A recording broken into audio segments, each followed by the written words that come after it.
오랜만에 조카의 면회를 간 고모. 하지만 면회실에 들어선 조카의 얼굴은 멍투성이었고 공포에 질려 눈조차 마주치지 못합니다. 심지어 가해자인 병장은 가족들이 보는 앞에서 조카의 뒤통수를 때리며 조롱을 하기 시작합니다. 나 내일 저녁이야. 꼬우면 신고하든가. 우리 아빠 누군지 알지? 군법 그딴 거 나한테 안 통해. 그 순간 철의 여인이라 불리는 고모의 눈빛이 싸늘하게 변합니다. 그녀가 참다 못해 전화 한 통을 건 곳은 다름 아닌 제5군단 헌병대장실이었습니다. 내일 저녁이라던 말년 병장의 운명은 과연 어떻게 될까요? 여러분, 오늘도 편안한 시간 보내고 계신가요? 오늘의 이야기도 재미있게 시청하시고 사이다 결말이 마음에 드셨다면 구독과 좋아요 부탁드리겠습니다. 그럼 이야기 시작하겠습니다. 강원도 포천 영하 20도의 칼바람이 몰아치는 제5군단 사령부. 승진 부대라는 별칭답게 이곳의 공기는 묵직하고 날카로웠다. 군단장실의 통유리 너머로 연병장을 내려다보는 강혜원 중장의 눈매는 그 겨울 바람보다 매서웠다. 대한민국 육군 창군 이래 최초의 여성 군단장. 유리천장을 뚫은 것이 아니라 박살내며 올라온 그녀를 두고 사람들은 철의 여인이라 불렀다. 하지만 오늘 강철 같은 그녀의 심장에 균열을 일으키는 존재가 있었다. 바로 오빠가 남기고 간 유일한 혈육, 조카 강지훈이었다. 부모를 일찍 여의고 강혜원의 손에 자란 지훈은 그녀에게 아들이자 삶의 이유였다. 그런 지훈이 입대 후 첫 면회를 앞두고 있었다. 군단장님 14시 작전회의 준비되었습니다. 비서실장 김대령의 보고에 강혜원은 짧게 손을 저었다. 부군단장 주관으로 진행해. 난 개인적인 용무가 있어. 김대령의 눈이 휘둥그레졌다. 워커홀릭인 그녀가 회의를 빠지는 건 전례 없는 일이었다. 성판 떼고 내 개인 차량 준비시켜. 운전병도 필요 없어. 수행원 없이 간다. 강혜원은 정복 재킷 위에 수수한 검은색 롱패딩을 걸쳤다. 화장기 없는 얼굴에 뿔테 안경을 쓰자 50만 육군을 호령하는 삼성 장군의 위용은 사라지고 평범한 중년 여성의 모습만이 남았다. 그녀는 거울 속 자신을 잠시 응시하다가 서랍 깊숙한 곳에서 낡은 지갑 하나를 챙겨 밖으로 나섰다. 제8기동사단 예하 EXX 포병대대. 5군단의 주력인 기동사단 예하 부대답게 정문에는 전차와 자주포가 위용을 뽐내고 있었다. 하지만 위병소를 통과해 들어선 부대 안의 공기는 어딘가 모르게 나사가 빠져 있었다. 일과 시간임에도 병사들의 걸음걸이는 느슨했고 곳곳에 담배꽁초가 굴러다녔다. 강혜원의 미간이 찌푸려졌다. 군기가 빠졌군. 당장이라도 대대장을 호출해 호통을 치고 싶었지만 오늘은 고모로서 온 자리였다. 면회실 구석진 테이블에 자리를 잡고 10여 분이 지났을까. 문이 열리고 쭈뼛거리는 그림자 하나가 들어섰다. 강지훈이었다. 지훈아. 강혜원은 반가움에 벌떡 일어났지만 다가오는 조카의 얼굴을 확인한 순간 숨이 턱 막히고 말았다. 그것은 사람의 몰골이 아니었다. 왼쪽 눈두덩이는 시퍼렇게 부어올라 눈을 뜨기조차 힘겨워 보였고 입술은 터져 피딱지가 말라붙어 있었다.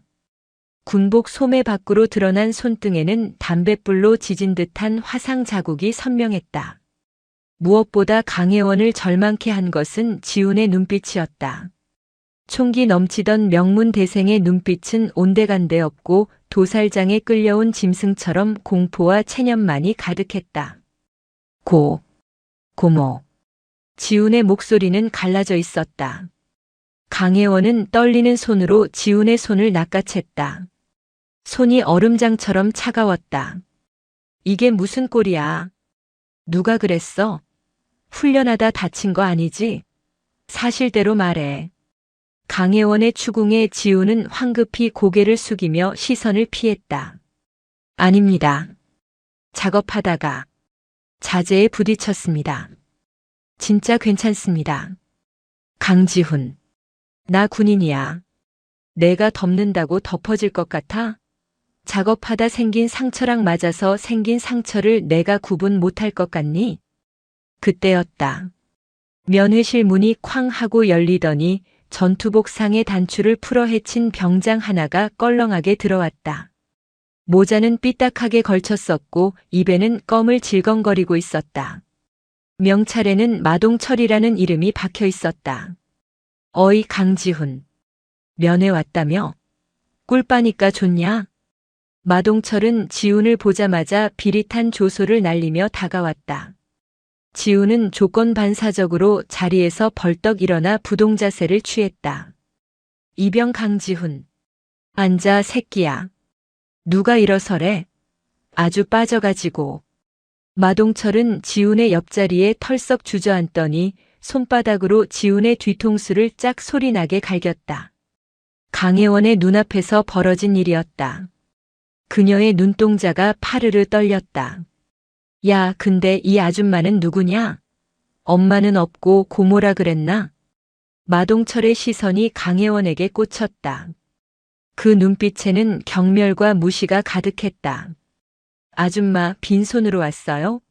우리 지훈이 군 생활 편하게 하려면 뭐라도 좀 사들고 와야지. 센스가 없네. 강혜원은 차가운 눈으로 마동철을 응시했다. 자네가 내 조카를 이렇게 만들었나? 낮게 깔린 목소리였지만 그 안에 담긴 살기는 면회실의 공기를 얼어붙게 만들기에 충분했다. 하지만 천지분간 못하는 마동철은 그저 코웃음을 칠 뿐이었다. 만들긴 뭘 만들어요? 사랑으로 보살펴준 거지. 아줌마 여기가 군대예요. 밖에서처럼 오냐오냐 하면 애 병신됩니다. 내가 교육 좀 시켰는데 불만 있어요? 교육? 사람을 짐승처럼 패는 게 교육인가? 그리고 상관도 없이 전투복을 풀어 헤치고 민간인에게 반말을 짓거리는 게 자네 부대의 군기인가? 강혜원의 지적에 마동철의 표정이 일그러졌다. 이 아줌마가 진짜 돌았나? 야, 나 내일 저녁이야. 내일 아침이면 민간인이라고. 군법? 영창? 그딴 거 나한테 안 통해. 내가 누군지 알아? 대성건설 마 회장 아들이야. 너네 같은 서민들이 평생 벌어도 못 만질 돈, 나는 하루 유흥비로 써. 마동철은 지훈의 허벅지를 군홧발로 툭툭 찼다. 야, 너네 고모 관리 잘해라. 말실수 한 번 잘못했다가 너 남은 군 생활 지옥되는 수가 있어. 아, 이미 지옥인가? 마동철은 낄낄거리며 주머니에서 담배를 꺼내 입에 물었다. 금연구역인 면회실 안에서 라이터를 켜려는 순간 강혜원의 손이 번개처럼 움직여 마동철의 손목을 낚아챘다. 마동철은 비명을 지르며 라이터를 떨어뜨렸다. 평범한 아줌마의 악력이라고는 믿기지 않을 정도로 강한 힘이었다. 강혜원은 잡은 손목을 비틀며 그를 노려보았다. 사과해. 에이, 이거 안 나? 아 씨발 진짜. 마동철은 반대편 주먹을 휘두르려 했다. 하지만 강혜원은 가볍게 고개를 숙여 주먹을 피함과 동시에 마동철의 팔을 꺾어 테이블 위로 제압해버렸다. 으악! 면회실이 떠나가라 비명이 울렸다. 너 뭐야? 이거 폭행이야. 헌병 부를 거야. 우리 아빠한테 전화해서 너네 다 죽여버릴 거야. 마동철이 고래고래 소리를 질렀다. 강혜원은 싸늘하게 웃으며 전화기를 꺼냈다. 그래, 헌병. 좋은 생각이네. 강혜원은 단축 번호 1번을 눌러 스피커폰으로 전환했다. 신호음이 2번 울리기도 전에 상대방이 전화를 받았다. 충성. 제5군단 헌병대장 중령 이석훈입니다. 수화기 너머로 들려오는 굵직하고 절도 있는 목소리에 마동철의 발버둥이 멈칫했다. 5군단 헌병대장? 저 아줌마 전화기에서 왜 그런 소리가 나오지? 강혜원은 마동철의 눈을 똑바로 바라보며 더 이상 고모가 아닌 군단장의 목소리로 명령을 내렸다. 나다. 지금 즉시 8기동 사단 예하 EXX 포병대대 면회실로 군단 헌병특임대 급파해. 그리고 8기동 사단장 오창석 소장, 해당 대대장, 주임원사 지금 당장 내 위치로 튀어오라고 해. 완전 군장 상태로. 10분 준다. 아, 알겠습니다. 충성. 전화가 끊어졌다. 정적이 감돌았다. 마동철은 상황 파악이 안 된다는 듯 멍한 표정으로 강혜원을 올려다보았다. 8사단장을 부른다고? 헌병대장에게 명령을 내려? 아, 아줌마 지금 뭐 하는 거야? 연기해? 몰래 카메라야? 마동철의 목소리가 미세하게 떨리고 있었다. 강혜원은 잡고 있던 마동철의 팔을 거칠게 놓아주며 자리에서 일어났다. 그리고 천천히 패딩 점퍼의 지퍼를 내렸다. 점퍼가 벗겨지고 그 안에 감춰져 있던 정복이 드러났다. 어깨 위에서 찬란하게 빛나는 별 3개. 대한민국 육군 중장의 계급장이 형광등 불빛을 받아 서늘한 섬광을 내뿜었다. 마동철의 입이 떡 벌어졌다. 동공이 지진이라도 난 듯 요동쳤다. 머릿속이 하얗게 변했다. 별 하나도 보기 힘든 전방에서 별 3개라니. 그것도 내일 전역한다고 깐죽거리던 자신이 아줌마라고 불렀던 사람이. 강지훈조차 놀라서 입을 다물지 못했다. 고모가 군인인 줄은 알았지만 이렇게 높은 분인 줄은 상상도 못했던 것이다. 강혜원은 얼어붙은 마동철을 내려다보며 나지막이 의졸였다. 내일 저녁이라고 했나? 유감이군. 내 저녁은 취소다. 그리고 내 군 생활은 지금부터가 진짜 시작이야. 제8기동사단 예하 EXX 포병대대 연병장에는 숨막히는 흙먼지가 일었다. 곧이어 귀를 찢는 듯한 프로펠러 소음과 함께 육군 항공대 소속 헬기가 착륙했다.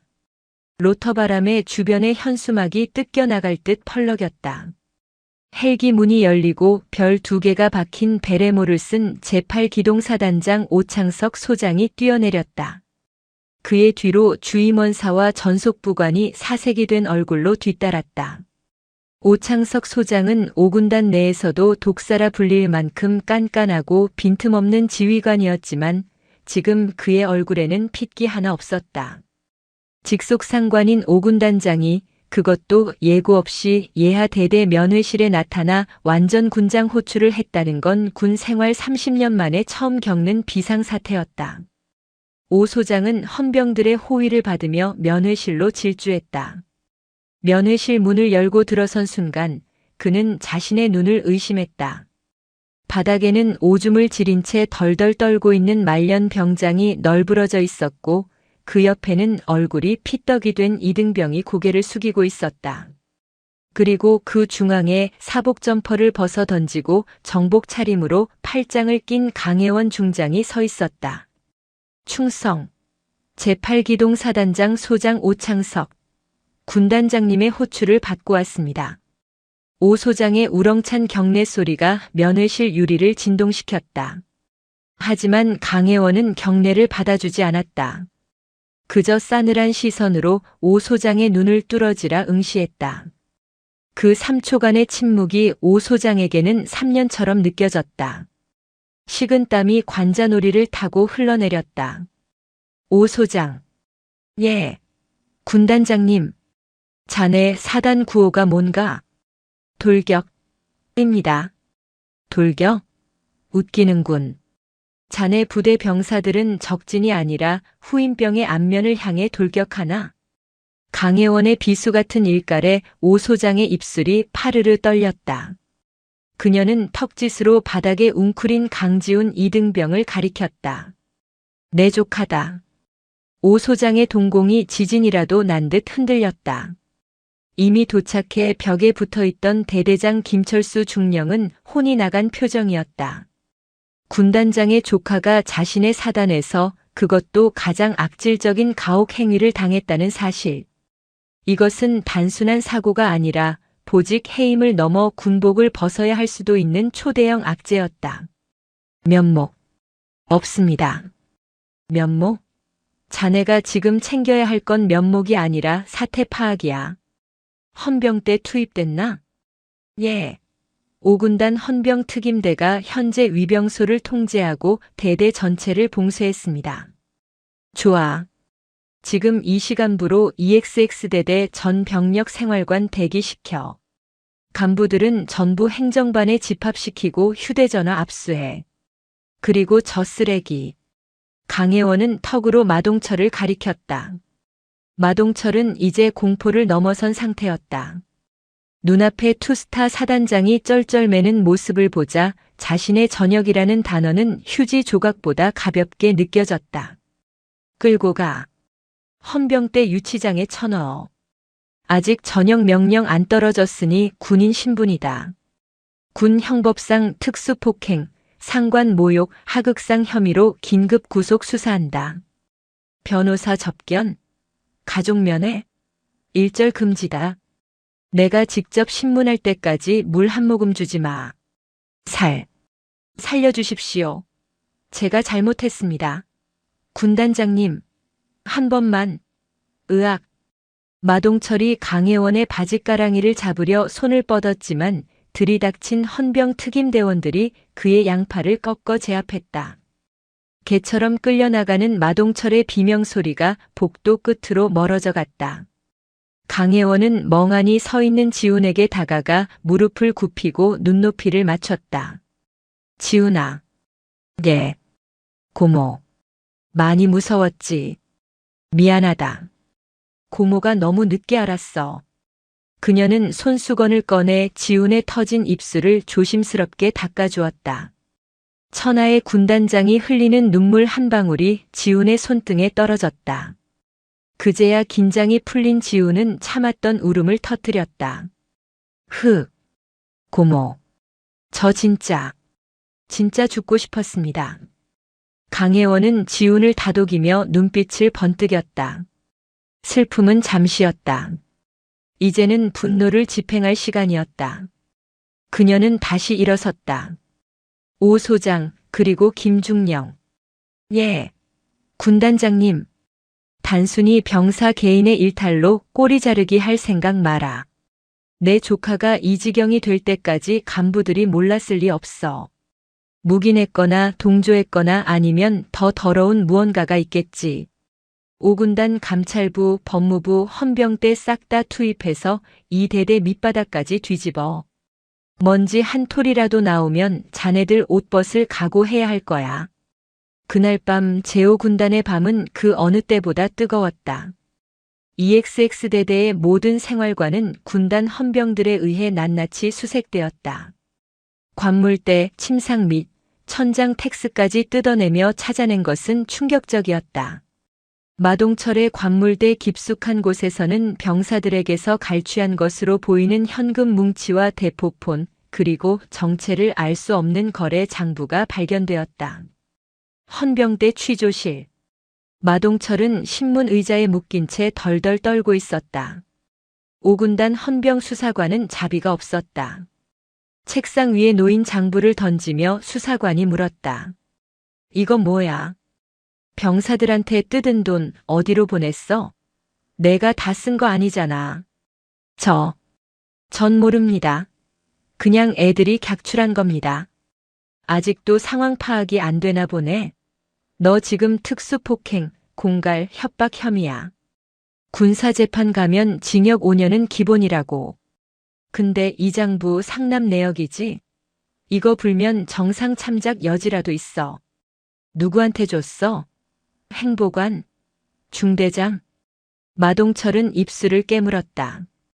여기서 입을 열면 아버지가 그리고 그 뒤에 있는 무서운 형님들이 자신을 가만두지 않을 것이라는 공포가 군단장의 공포와 맞서고 있었다.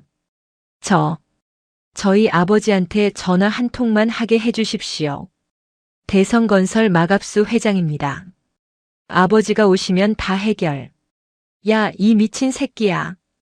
수사관이 책상을 쾅 내리쳤다. 지금 군단장님이 내 목 따려고 작두 대령해놨는데 아버지가 와? 대통령 할애비가 와도 넌 못 구해. 똑바로 말해. 그 시각 강혜원은 집무실에서 압수된 장부의 사본을 검토하고 있었다.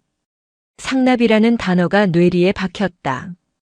일개 병장이 병사들을 착취하는 구조가 아니라 그 돈이 위로 흘러가는 구조. 이것은 단순 가혹 행위가 아니라 거대한 군납 비리와 연결된 게이트였다. 이석훈 헌병대장이 들어와 보고했다. 군단장님, 마동철의 대포폰 포렌식 결과가 나왔습니다. 로열 패밀리라는 단톡방이 있습니다. 부유층 자제들로 구성된 사조직인데 이 방의 간부들도 포함되어 있습니다. 간부들이 병사들 단톡방에 네. 대대장 김철수 중령, 그리고 연대장 박영철 대령까지. 이들은 병사들에게 편의를 봐주는 대가로 정기적으로 용돈을 받아왔습니다. 심지어 휴가증 위조 정황도 포착되었습니다. 강혜원의 눈이 번뜩였다. 군대가 아주 귀족 학교나셨군. 마동철 아비가 대성건설 마갑수라고 했지? 네. 군부대 막사 공사를 주로 수주하는 건설사입니다. 정보참모에게 연락해서 대성건설과 8사단 간의 최근 5년치 공사계약 서류 전부 가져오라고 해. 냄새가 나. 아주 고약한 썩은 내가. 강혜원은 창밖의 어둠을 응시하며 중얼거렸다. 이건 단순한 폭행 사건이 아니야. 군의 기강을 돈으로 사고판 국기문란 사건이다. 그때 5군단 사령부 정문 상황실에서 급한 무전이 들어왔다. 군단장님, 위병소입니다. 대성건설 마갑수 회장이 경호원들을 대동하고 정문을 밀고 들어오려 합니다. 자신이 국방위원장과 형님 동생 하는 사이라며 난동을 부리고 있습니다. 강혜원의 입꼬리가 싸늘하게 올라갔다. 제 발로 호랑이 굴에 들어오셨군. 그녀는 수화기를 들었다. 정문 통과시켜. 사단장실이 아니라 내 집무실로 바로 안내해. 아주 정중하게. 제5군단 사령부 본청 로비. 대성건설 마갑수 회장이 수행원들과 함께 위풍당당하게 들어섰다. 위병소에서 잠시 제지가 있었지만 군단장에 통과시키라는 지시 덕분에 프리패스로 들어온 그는 기고만장해 있었다. 꺼봐. 군단장이고 나발이고 내 이름 들으면 바로 꼬리 내리게 되어 있어. 내가 이 부대에 갖다 바친 돈이 얼만데. 마갑수는 수행비서에게 거만하게 말하며 군단장실 문을 벌컥 열었다. 노크 따위는 없었다. 집무실 안에는 강혜원 중장이 소파에 앉아 차를 마시고 있었다. 정복 차림이었지만 마갑수의 눈에는 그저 여군이라는 점만 들어왔다.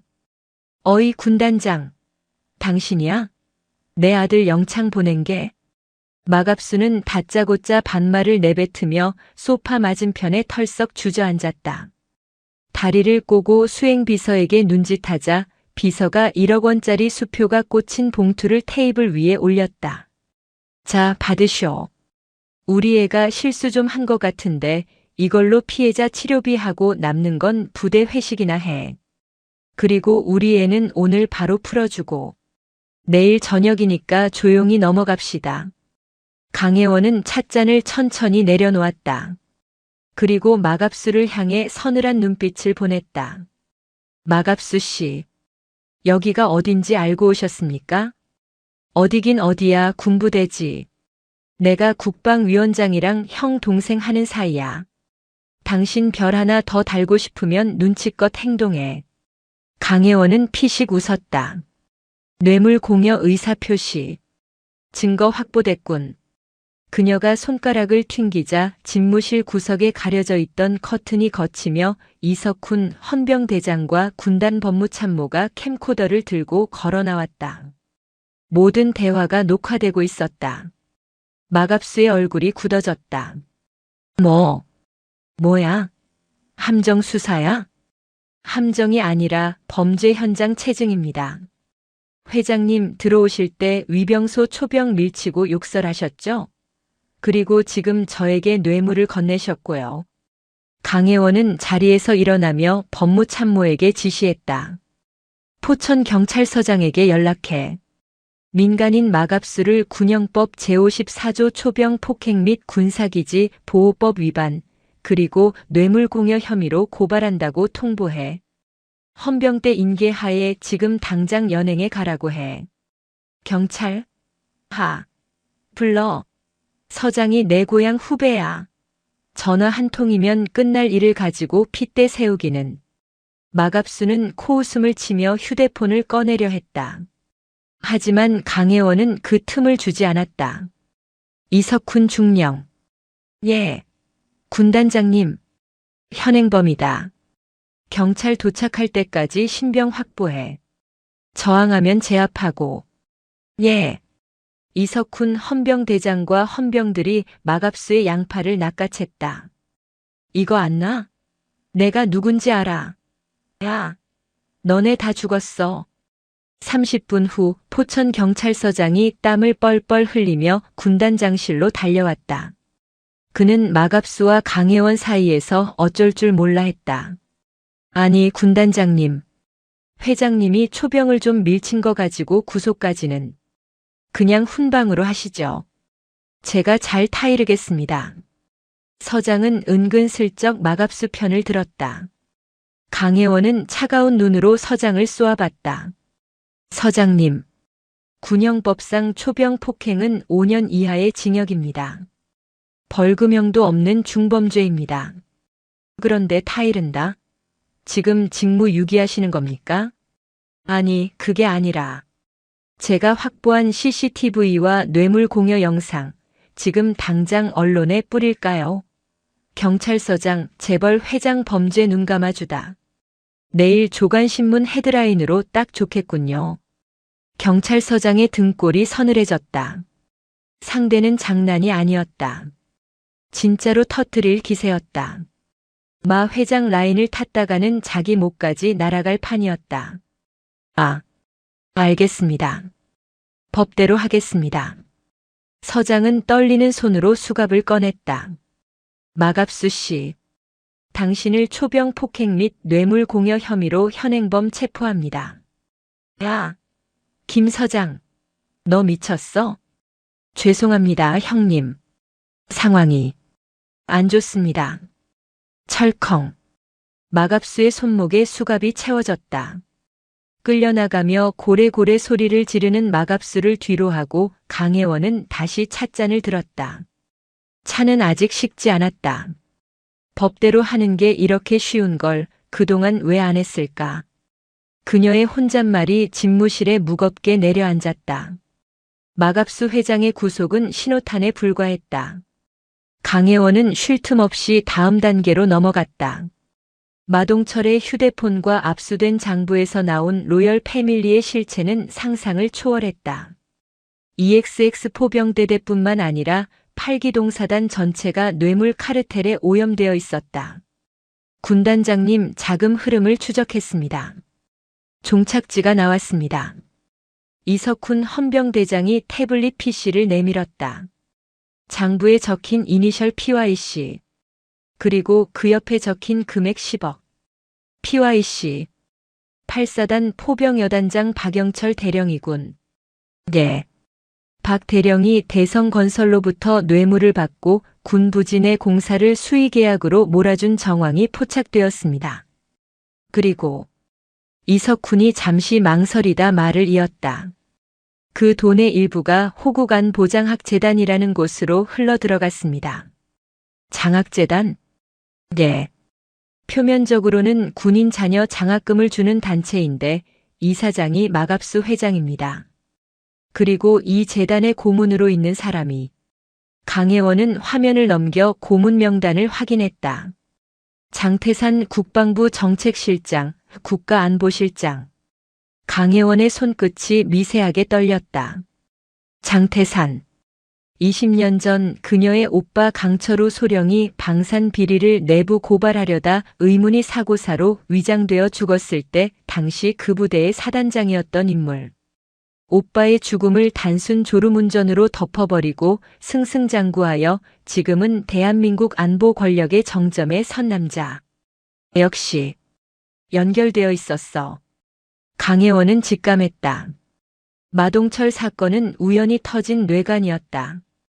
이 선을 따라가면 오빠의 원수이자 군을 좀먹는 진짜 괴물을 잡을 수 있다. 여단장 박영철, 지금 어디 있나? 여단장실에 있습니다. 그런데 첩보에 따르면 문서 파쇄기를 대량으로 돌리고 있다고 합니다. 증거 인멸 중입니다. 헬기 띄워. 내가 직접 간다. 위험합니다, 군단장님.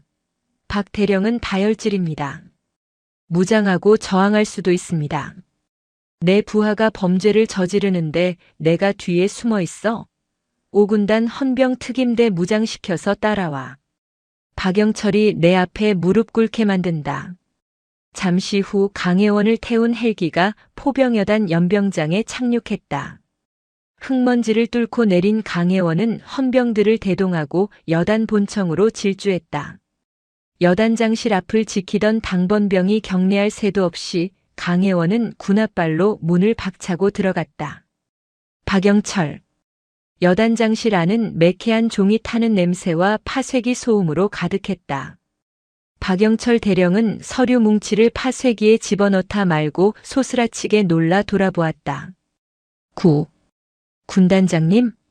그 손 떼. 헌병. 파쇄기 전원 차단해. 남은 서류 전부 압수해.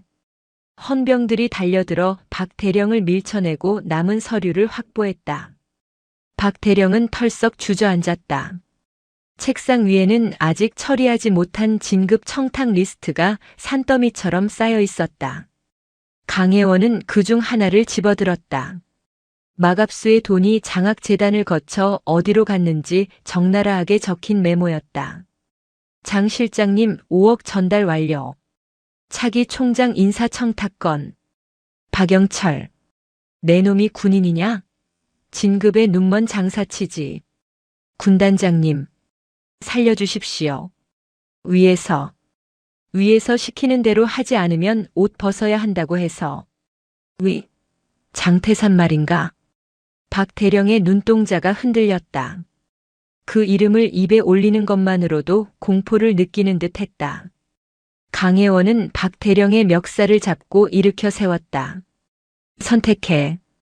평생 감방에서 썩을지 아니면 내부 고발자로 참작받을지. 내가 입을 열면 장태산은 죽고 너는 산다. 그때 박 대령의 책상 위 붉은 전화기가 울렸다.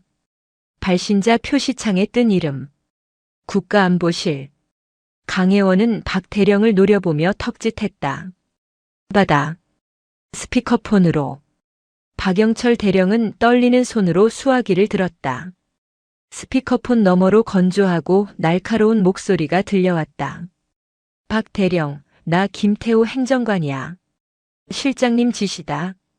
5군단장 그 여자가 냄새 맡고 움직이는 것 같은데 꼴이 확실하게 잘났겠지?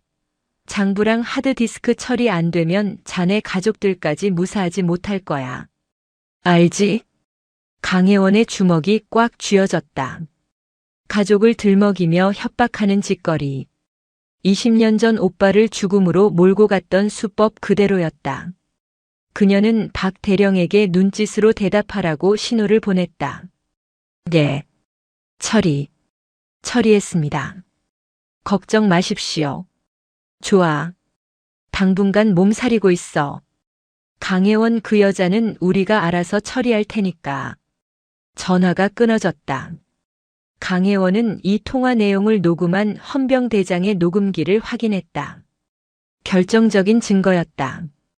국가안보실이 조직적으로 범죄를 은폐하고 수사를 방해하려 했다는 증거. 하지만 반격은 예상보다 빨랐다. 다음 날 아침 주요 언론사 헤드라인이 일제히 강혜원을 공격하기 시작했다. 단독 강혜원 군단장, 내 조카 건드려. 사적 보복 수사 논란.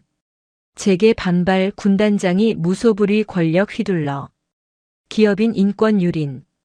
국방부 5군단에 대한 특별감사 착수 검토. 장태산이 움직인 것이었다. 그는 언론과 정치권 인맥을 총동원해 강혜원을 히스테릭한 권력 남용자로 프레임을 씌웠다. 여론은 순식간에 악화되었다.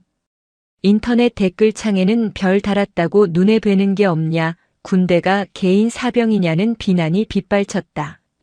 설상가상으로 육군 참모 총장에게서 전화가 왔다. 강 중장. 자네 지금 제정신인가? 충성. 제5군단장 중장 강혜원입니다. 보고 다 받았네.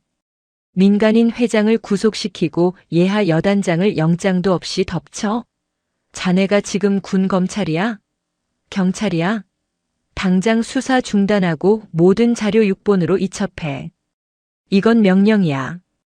육군 서열 1위인 총장의 명령. 이를 거부하는 건 명백한 항명이었다. 군인으로서 가장 무거운 죄. 하지만 육본 법무실로 사건을 넘기는 순간 모든 증거는 파기되고 장태산은 유유히 빠져나갈 것이 뻔했다. 강혜원은 눈을 감고 잠시 숨을 고른 뒤 단호하게 대답했다. 총장님, 죄송합니다. 그 명령 따를 수 없습니다. 뭐? 지금 항명하는 건가? 저는 5군단 10만 장병의 생명을 책임지는 지휘관입니다. 부하들의 피를 팔아먹은 매국노들에게 면죄부를 주는 명령은 군인의 양심상 따를 수 없습니다. 제가 옷을 벗는 한이 있어도 이 수사는 제가 끝냅니다. 강혜원, 내가 미쳤구나. 헌병대 보내서 직무 정지시키기 전에 당장 멈춰. 전화가 끊어졌다. 강혜원은 수화기를 내려놓으며 이석훈 헌병대장을 바라보았다. 들었지? 이제 시간 싸움이야. 육본에서 직무 정지 명령서 들고 내려오기 전에 우리가 먼저 터뜨려야 해. 언론에 제보할까요? 그냥 제보로는 안 돼. 이미 저쪽이 언론을 장악했어. 우리가 가진 걸 그냥 뿌리면 조작된 문건이라고 물타기 할 거야. 더 확실한 한 방이 필요해. 강혜원은 서랍에서 오빠의 낡은 수첩을 꺼냈다. 그리고 어제 녹음한 안보실 행정관의 통화 녹음 파일이 담긴 USB를 챙겼다. 오늘 밤 내가 직접 서울로 간다. 예, 위험합니다. 이미 국방부 조사본부에서 감시하고 있을 텐데요. 그러니까 가는 거야. 내가 미끼가 된다. 놈들의 시선이 나한테 쏠린 사이에 이 중령 자네는 다른 루트로 움직여. 강혜원은 USB를 2개로 복사해 하나를 이석훈에게 건넸다. 나는 국방부로 가서 정면 돌파한다. 그 사이 자네는 방송국이 아니라 유튜브로 가. 유튜브요? 그래. 요즘은 공중파보다 파급력이 더 세니까. 구독자 100만 넘는 시사 고발 유튜버 섭외해놨어. 라이브 방송으로 이 녹음 파일이랑 장부 가감 없이 다 틀어버려. 편집될 틈도 주지 말고. 이석훈이 비장한 표정으로 USB를 받아 주머니에 넣었다. 알겠습니다. 목숨 걸고 완수하겠습니다. 강혜원은 정복 매무새를 다듬고 정모를 썼다. 자, 이제 쇼타임이다. 누가 진짜 군인인지 보여주자고. 서울 용산구 국방부 청사. 강혜원 중장의 관용차가 정문을 통과하자마자 국방부 조사본부 요원들이 차량을 에워쌌다. 그들은 기다렸다는 듯 강혜원에게 체포영장이 아닌 직무정지 명령서를 들이밀었다. 강혜원 중장님, 육군 참모총장 명예 의거 귀관을 항명 및 군 위상 실추 혐의로 직무정지합니다. 지금부터 군단장으로서의 모든 권한 행사가 불가능하며 조사실로 동행하셔야겠습니다. 강혜원은 순순히 차에서 내렸다. 그녀는 항의하지 않았다. 오히려 입가에 옅은 미소를 띠고 있었다. 시간은 벌었다. 조사실은 창문 하나 없는 밀실이었다. 육군본부 법무실장이 직접 내려와 그녀를 신문했다. 강 장군, 왜 그러셨습니까? 마 회장 풀어주고 조용히 덮었으면 대장 진급은 따놓은 당상이었는데 녹음 파일이랑 원본 장부 어디로 빼돌렸습니까? 강혜원은 묵비권을 행사했다. 그녀의 시선은 벽에 걸린 시계에 고정되어 있었다. 저녁 8시. 이석훈 중령이 섭외한 100만 유튜버의 라이브 방송이 시작될 시간이었다. 같은 시각 대한민국 인터넷 커뮤니티와 SNS가 발칵 뒤집혔다. 긴급 라이브 현직 안보실장의 살해 협박 녹취 공개. 삼성 장군이 목숨 걸고 제보한 증거. 방송이 시작된 지 10분 만에 동시 접속자가 50만 명을 돌파했다. 방송에서는 박영철 대령을 협박하던 안보실 행정관의 목소리가 가감없이 흘러나왔다. 장부랑 하드디스크 처리 안 되면 자네 가족들까지 무사하지 못할 거야. 알지? 이어 마갑수 회장이 오군단장에게 뇌물을 건네려던 영상, 그리고 장태산 안보실장이 군 장학재단을 통해 수십억 원을 세탁한 계좌 내역이 화면을 가득 채웠다. 조사실 안 법무실장의 휴대폰이 미친 듯이 울리기 시작했다. 전화를 받은 법무실장의 얼굴이 사색이 되어갔다. 예? 그게 무슨... 이유? 유튜브요? 실시간 검색어 1위. 강혜원이 침묵을 깨고 입을 열었다. 법무실장. 자네도 스마트폰 있으면 켜보지 그래. 지금 국민들이 뭐라고 하는지. 법무실장은 떨리는 손으로 뉴스를 확인했다. 충격 국가안보실, 군납 비리 은폐 위해 군 간부 가족 협박. 시민들 강혜원 장군 지켜라 국방부 앞 촛불 집회 예고. 여론의 쓰나미가 몰려오고 있었다. 은폐와 조작으로 쌓아올린 장태산의 모래성이 무너지는 순간이었다. 청와대 국가안보실장 집무실. 장태산은 TV 화면을 향해 리모컨을 집어 던졌다. 와장창 소리와 함께 액정이 박살났다. 이 미친년이 기어코. 그의 전화통에는 불이 났다. 여당 대표, 국방부 장관, 심지어 검찰총장까지 모두가 그에게 해명을 요구하거나 손절을 예고하는 전화였다. 실장님, 검찰 특수본에서 압수수색 영장을 청구했답니다. 지금 수사관들이 이쪽으로 오고 있습니다. 비서관이 울상이 되어 보고했다. 막아. 무슨 수를 써서라도 막으란 말이야. 내가 누군지 알아? 내가 이 정권을 만들었어. 장태산이 고함을 질렀지만 이미 대세는 기울었다. 대통령조차 대국민 담화를 통해 성역 없는 수사를 지시하며 그를 버렸다. 국방부 조사실. 조사실 문이 열리고 육군 참모총장이 들어왔다. 그는 고개를 푹 숙인 채 강혜원 앞에 섰다. 강 중장. 아니 강 군단장. 말씀하십시오, 총장님. 직무 정지. 해제일세. 그리고 미안하네. 내가 눈이 멀었어. 자네가 옳았네. 총장은 부끄러움에 얼굴을 들지 못했다. 나가보게. 자네를 기다리는 사람들이 많아. 강혜원이 조사실 밖으로 나오자 복도에 도열해 있던 헌병들이 일제히 충성을 외치며 격려했다. 그들은 그녀를 범죄자가 아닌 영웅으로 대우했다. 국방부 로비에는 수많은 취재진이 진을 치고 있었다. 플래시 세례가 쏟아졌지만 강혜원은 단 한마디만 남기고 차에 올랐다. 군인은 국민을 위해 존재합니다. 그 원칙을 지켰을 뿐입니다. 그녀는 곧바로 5군단으로 복귀하지 않았다. 아직 잡지 못한 단 한 사람 장태산이 남아있었다.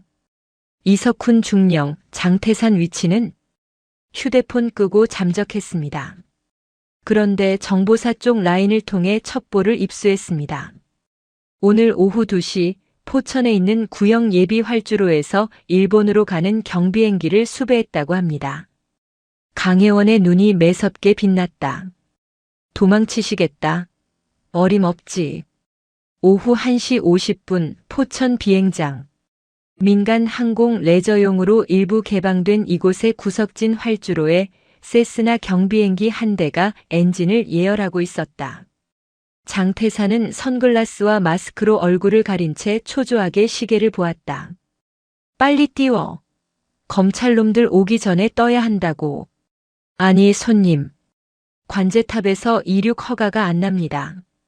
지금 이 공역에 비상이 걸렸어요. 비상? 무슨 비상? 그때 비행장 곳곳에 설치된 대공 스피커에서 사이렌 소리가 울려 퍼졌다. 알림. 현재 시각부로 포천 비행장 및 인근 상공에 긴급 방공 훈련이 발령되었습니다. 모든 민간 항공기는 이륙을 금지하며 위반 시 적기로 간주하여 대응합니다. 방공 훈련? 하필 지금? 장태산이 창밖을 내다보았다. 비행장 외곽 펜스 너머 숲속에서 위장막이 걷히며 육군 자주대 공포 비호의 포신이 활주로를 향해 천천히 돌아가고 있었다. 레이더가 빙글빙글 돌며 이륙하려는 비행기를 조준하고 있었다. 미친. 강혜원, 내가 기어이. 장태산은 직감했다. 이건 훈련이 아니었다. 자신을 가두기 위한 거대한 세장이었다. 하늘길이 육군에 의해 완벽하게 봉쇄된 것이다. 뜨면 죽습니다. 저거 진짜 쏩니다. 조종사가 기겁하며 엔진을 꺼버렸다. 그때 활주로 끝에서 5군단 헌병차의 호위를 받으며 검은색 검찰 승합차 2대가 미끄러지듯 들어왔다. 장태산은 주머니 속에서 여권을 꺼내 바닥에 패대기 쳤다. 차량이 멈추고 강혜원이 내렸다. 그녀는 정복 차림으로 아무런 무장도 하지 않은 채 장태산에게 걸어왔다. 그 뒤로 서울중앙지검 특수부 검사들이 체포영장을 들고 따랐다. 강 장군, 이렇게까지 해야 했나? 헬기라도 띄워서 격추라도 시키지 그랬어? 장태산이 도끼 어린 눈으로 비아냥거렸다. 강혜원은 차가운 눈으로 그를 내려다보았다. 군인은 민간인을 공격하지 않습니다. 다만 도망칠 구멍을 막을 뿐이죠. 하늘은 5군단이 지키는 영공입니다. 당신 같은 범죄자가 더럽힐 곳이 아닙니다. 증거. 증거 있어? 내가 강철우 죽였다는 증거 있냐고. 장태산이 마지막 발악을 했다. 강혜원은 품에서 오빠의 낡은 수첩을 꺼내 보였다. 20년 전 당신이 오빠에게 은폐를 지시했던 메모. 그리고 어제 당신의 비서관이 자백한 녹취록. 법정에서 다투십시오. 이번엔 빠져나가지 못할 겁니다. 장태산 씨, 직권남용, 뇌물수수, 그리고 살인교사 혐의로 체포합니다. 검사들이 장태산의 팔을 꺾고 수갑을 채웠다. 철컹. 차가운 금소금이 활주로의 바람 소리를 갈랐다. 개처럼 끌려가는 장태산의 뒷모습을 보며 강혜원은 나직이 중얼거렸다. 오빠. 임무 완수했어. 그녀는 하늘을 올려다보았다. 비호 대공포의 포신 너머로 맑고 푸른 가을 하늘이 펼쳐져 있었다. 장태산의 구속과 마갑수 회장의 실형 선고. 대한민국은 떠들썩했다. 강혜원 신드롬이 불었다. 정치권에서는 그녀를 영입하려고 안달이 났고 차기 육군 참모총장 내정설은 기정사실화되는 분위기였다. 하지만 강혜원의 선택은 모두의 예상을 빗나갔다. 재판이 마무리되고 모든 관련자가 처벌받은 날 그녀는 국방부에 전역 지원서를 제출했다. 5군단 연병장에서 열린 이임식 및 전역식. 수천 명의 장병과 시민들이 운집했다. 단상에 선 강혜원의 가슴에는 그 흔한 훈장 하나 달려있지 않았다. 그녀는 스스로 모든 서운을 사양했다. 사랑하는 장병 여러분. 나는 오늘 40년 가까이 입어온 이 군복을 벗습니다. 그녀의 목소리는 미세하게 떨리고 있었다. 사람들은 나를 영웅이라 부르지만 나는 그저 원칙을 지킨 군인일 뿐입니다. 내가 이 자리에 남아 영광을 누린다면 나의 행동이 진급이나 정치를 위한 쇼로 오해받을 수 있습니다. 군인은 임무가 끝나면 사라져야 합니다. 그것이 내가 생각하는 군인의 명예입니다. 정적 속에서 훌쩍이는 소리가 들려왔다. 부조리에 침묵하지 마십시오. 불의와 타협하지 마십시오. 국민이 쥐어준 총칼은 적을 향한 것이지 전우를 향한 것이 아닙니다. 강혜원이 마지막으로 거수 경례를 올렸다. 충성, 충성. 연병장이 떠나가라 함성이 울려 퍼졌다. 그녀가 탄 차가 위병소를 빠져나갈 때 병사들은 모자를 벗어 던지며 진정한 지휘관의 마지막 길을 배웅했다. 별 3개가 달린 성판이 떼어지고 민간인 번호판이 달린 차는 조용히 흙먼지 속으로 사라졌다. 1년 후 강원도 홍천의 한적한 시골 마을. 강혜원은 작은 텃밭을 일구며 살고 있었다. 새벽 기상나팔 소리 대신 닭 울음소리를 듣고 작전 지도가 아닌 영농 일지를 쓰는 살. 처음에는 어색했지만 이제는 제법 농부의 태가 났다. 고모, 저 왔습니다. 주말을 맞아 조카 강지훈이 찾아왔다. 그는 무사히 만기 전역하고 복학해 건강한 청년이 되어 있었다. 뭐냐? 상추 좀 뜯어라. 고기 굽자. 마당 평상에 둘러앉은 2사람. 지훈이 능숙하게 고기를 굽고 소주를 따랐다. 고모, 그거 아세요? 마동철 그 자식 감방에서 또 사고 쳐서 독방 갔대요. 장태사는 옥중에서 회고록 쓴다는데 출판사들이 다 거절했고요. 당연하지. 누가 범죄자 변명을 읽겠어. 지훈은 가방에서 액자 하나를 꺼냈다. 전역할 때 부대원들이 써준 롤링 페이퍼 그리고 강혜원의 현역 시절 사진이 담긴 액자였다. 우리 부대 애들은 아직도 고모를 전설이라고 불러요. 고모 덕분에 군대가 진짜 많이 바뀌었거든요. 강혜원은 웃으며 밤하늘을 올려다보았다. 어깨 위에서 빛나던 3개의 별은 내려놓았지만 저 하늘에는 수만 개의 별이 떠 있었다. 그 별들 사이로 오빠 강철우 소령의 얼굴이 보이는 듯 했다. 보고 있어, 오빠. 지훈이가 살 세상은 적어도 우리가 살던 때보다는 조금 더 깨끗해졌어. 고모. 아니, 영원한 군단장님. 건배하시죠. 그래. 위하여. 2사람의 잔이 부딪히는 맑은 소리가 홍천의 밤하늘로 퍼져나갔다. 평범한 고모로 돌아온 그녀의 얼굴에 그 어느 때보다 평온하고 행복한 미소가 번졌다. 누나, 차 키 보니까 벤츠 타네? 우리 준우군 생활 꼬이는 거 보기 싫으면 총알 지원 좀 빵빵하게 해주셔야겠는데? 조카의 맞선임이라는 병장은 이모 앞에서 탕수육을 맨손으로 집어먹으며 대놓고 200만 원의 상납금을 요구합니다. 믿었던 당직 사령마저 스마트폰 게임 랭킹전에 빠져 항의하는 그녀를 벌레 보듯 쳐다보며 소리치죠. 아, 아줌마. 시끄러우니까 좀 나가요. 영업 방해로 헌병 불러서 끌어내기 전에. 그 순간 얼음 마녀라 불리는 이모, 육군본부 감찰실장 강지원 준장의 눈빛이 차갑게 식어버립니다. 그녀가 휴대폰을 꺼내 누르고 누군가에게 전화를 거는데요. 나 강지원이다. 오창석 소장. 15분 준다. 헌병대장 대동하고 연회장으로 튀어와. 지금 자네 부하들이 나한테 수갑을 채우겠다는데 와서 구경 좀 하지 그래? 건드려서는 안 될 사람을 건드린 최전방 12사단 11중대의 최후. 사단장마저 벌벌 떨게 만든 참교육 현장을 지금 공개합니다. 여러분, 오늘도 편안한 시간 보내고 계신가요? 고구마 없는 사이다 이야기 재미있게 시청하시고 내용이 마음에 드셨다면 구독과 좋아요 부탁드리겠습니다. 그럼 이야기 시작하겠습니다. 오전 4시. 서울 용산구 한남동의 고급 빌라. 도시의 소음조차 잠든 시각이었지만 강지원 준장은 이미 깨어 있었다. 육군본부 감찰실장이라는 직함은 그녀에게 잠보다 더 무거운 각성을 요구하곤 했다. 그러나 오늘 그녀의 눈을 뜨게 한 것은 업무용 비화폰의 벨소리가 아니었다. 간밤에 걸려온 발신자 표시 제안으로 울리던 조카의 흐느낌이었다. 이모, 나 살려줘. 제발. 그 한마디가 강지원의 심장을 난도질했다. 그녀는 침대에서 일어나 습관처럼 이부자리를 각 잡나 정리했다. 거울 속에 비친 45세의 강지원은 차가웠다. 대한민국 여군 최초의 작전병과 출신 장성.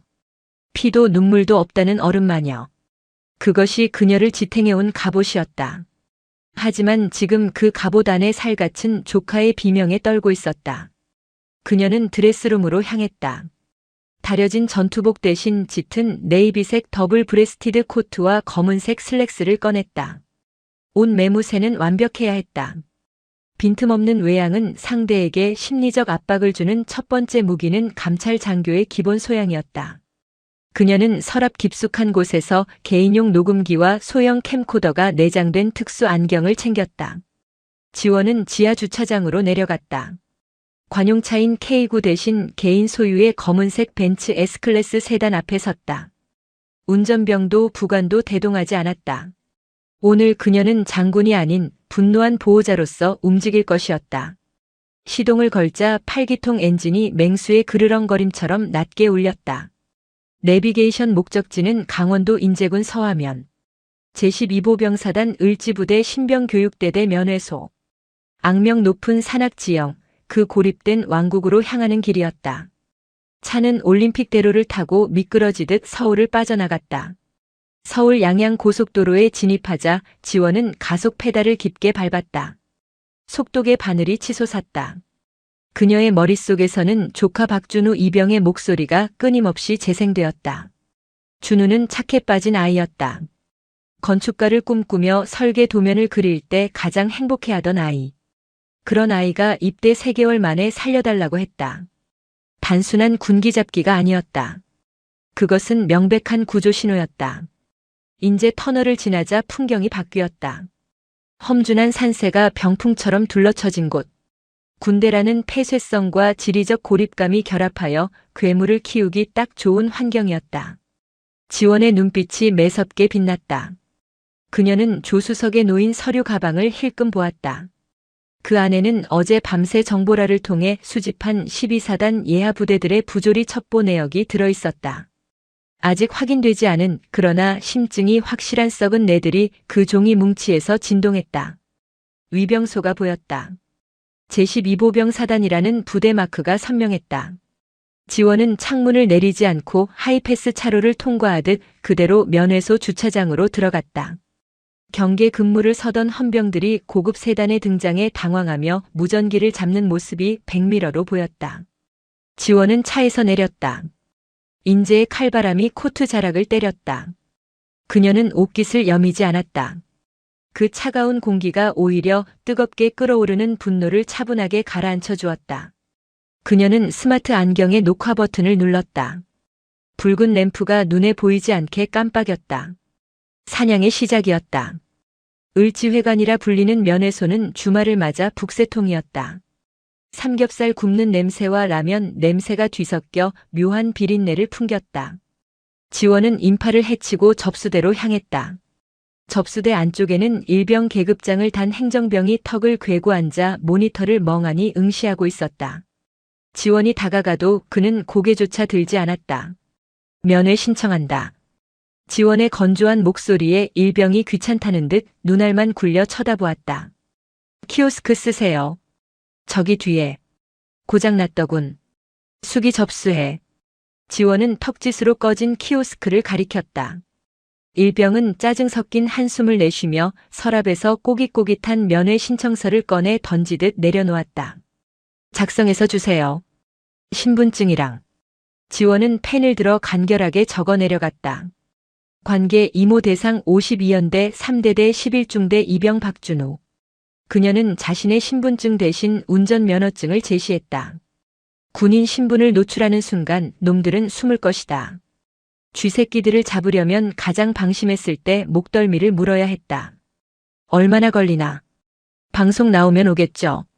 주말이라 중대 행정반 전화 잘 안 받아요. 그냥 기다리세요. 일병은 다시 모니터로 시선을 돌렸다. 화면 속에는 걸그룹의 직캠 영상이 돌아가고 있었다. 지원은 그 일병의 명찰 김동현을 기억 속에 새겼다. 지원은 구석진 테이블에 자리를 잡았다. 10분, 20분, 30분. 시간은 더디게 흘렀다. 주변 테이블에서는 다른 병사들이 가족과 웃으며 고기를 굽고 있었지만 준우의 모습은 보이지 않았다. 40분이 지나서야 면회소 유리문이 열렸다. 지원은 자리에서 벌떡 일어났다. 그리고 숨을 멈췄다. 들어오는 병사는 준우가 맞았다. 하지만 그녀가 알던 준우가 아니었다. 헐렁한 어급 전투복은 앙상하게 마른 몸 위에서 춤을 췄고 눈동자는 초점을 잃은 채 바닥만 보고 있었다. 걸음걸이는 마치 죄인이 형장으로 끌려오는 듯 위축되어 있었다. 더 충격적인 것은 그의 뒤에 붙어있는 두 명의 병사였다. 한 명은 병장 계급장을, 다른 한 명은 상병 계급장을 달고 있었다. 그들은 준우를 호위하는 것이 아니라 감시하고 있었다. 병장은 껌을 짝짝 씹으며 주위를 두리번거렸다. 먹잇감을 찾는 하이에나의 눈빛이었다. 준우야. 지원이 낮게 불렀다. 준우가 흠칫하며 고개를 들었다. 이모. 준우의 눈시울이 순식간에 붉어졌다. 달려와 안기고 싶은 눈치였지만 그는 제자리에 얼어붙은 채 뒤에 서 있는 병장의 눈치를 살폈다. 뭐해? 이모님 오셨잖아. 인사 안 받냐? 병장이 준우의 뒤통수를 툭 쳤다. 툭 소리가 날 정도로 강한 타격이었다. 충성. 이병 박준우. 면회 왔습니다. 준우는 비명에 가까운 관등 성명을 외쳤다. 지원은 주먹을 꽉 쥐었다. 손톱이 손바닥을 파고들었다. 그녀는 애써 미소를 지으며 준우에게 다가갔다. 많이 기다렸지. 앉자. 밥은 먹었어? 지원은 준우를 자리에 앉히며 그의 손을 잡았다. 손등이 거칠었다. 그리고 소매가 살짝 들린 손목 안쪽에 선명한 피멍 자국이 보였다. 훈련으로 생긴 멍이 아니었다. 군화발이나 둔탁한 물체로 가격당한 흔적. 지원의 눈이 차갑게 식었다. 안녕하세요. 이모님. 저는 준우 맞선임 조태구 병장입니다. 옆에는 김민수 상병이고요. 조태구가 뻔뻔하게 맞은편 의자를 빼내 앉았다. 허락도 없었다. 그는 다리를 꼬고 지원을 위아래로 훑어보았다. 그의 시선은 음흉하고 끈적했다. 준우가 이모님 얘기 많이 했습니다. 생각보다 더 미인이시네요. 누님이라고 불러도 되나요? 지원은 대꾸하지 않았다. 대신 준우에게 메뉴판을 밀어주었다. 먹고 싶은 거 시켜. 다 사줄게. 준우야. 너 짜장면 좋아하잖아. 그치? 이모님. 저희는 탕수육 대짜랑 깐풍기 하나면 됩니다. 아, 콜라도 큰 걸로요. 조태구가 대신 주문했다. 준우는 메뉴판을 쥔 손을 떨며 아무 말도 못했다. 내가 먹고 싶은 거 말하라고 했어. 박준우. 지원이 조태구를 무시하고 준우를 응시했다. 그냥. 병장님 말씀대로. 준우의 목소리는 기어들어갔다. 조태구가 킬킬거리며 김상병의 어깨를 쳤다. 보셨죠? 얘가 이렇게 눈치가 없어요. 저희가 얘 사람 만드느라 얼마나 고생하는지 아십니까? 며칠 전에도 작업하다가 실수해서 제가 덮어주느라 아주 죽는 줄 알았습니다. 그치 준우야? 조태구가 식탁 아래로 준우의 정강이를 걷어찼다. 준우가 억눌린 신음을 삼켰다. 지원은 그 모든 것을 놓치지 않았다. 안경 속의 카메라는 조태구의 폭력과 협박을 고스란히 담고 있었다. 음식이 나왔다. 조태구와 김상병은 젓가락도 쓰지 않고 손으로 탕수육을 집어먹기 시작했다. 소스가 묻은 손가락을 쪽쪽 빨며 지원을 쳐다보는 조태구의 눈빛은 노골적인 성희롱이었다. 누나. 근데 직업이 뭐예요? 강남 사세요? 차 키 보니까 벤츠던데. 능력 있으시네. 조태구가 씹던 고기 조각이 튀었다. 준우가 군 생활 편하게 하려면 누나가 좀 도와줘야 하는 거 알죠? 요즘 군대가 좋아졌다지만 결국 사람 사는 곳이거든요. 우리 준우 에이스 만들려면 총알 지원이 좀 필요한데. 총알이라. 지원이 처음으로 입을 열었다. 네. 총알. 우리 중대는 PX 내기 축구를 자주 하거든요. 준우가 개발이라 맨날 져요. 그래서 애들 간식비가 좀 많이 깨지네. 오늘 오신 김에 준우 나라 사랑 카드에 한 200만 원만 넣어주세요. 아니면 현금으로 주셔도 되고. 200만 원. 이병 월급의 2배가 넘는 금액. 그것은 간식비가 아니었다. 불법 도박 자금이거나 상납금일 것이 뻔했다. 돈이 없으면 어떡하지? 에이. 벤츠 타는 누나가 그깟 푼 돈이 없다고요? 그럼 뭐. 다른 방법도 있긴 한데. 조태구가 음담패설을 내뱉으며 낄낄거렸다. 김상병도 따라 웃었다. 준우의 얼굴이 사색이 되어 고개를 푹 숙였다. 그만하십시오. 병장님, 제발. 준우가 갑자기 소리쳤다. 공포를 이겨낸 절규였다. 어쭈? 이 새끼가 이 몸 있고 기어오르네. 야. 엎드려. 조태구의 표정이 순식간에 악귀처럼 변했다. 면회소 한복판에서 민간인들 앞에서 벌어지는 대담한 가혹 행위 시도였다.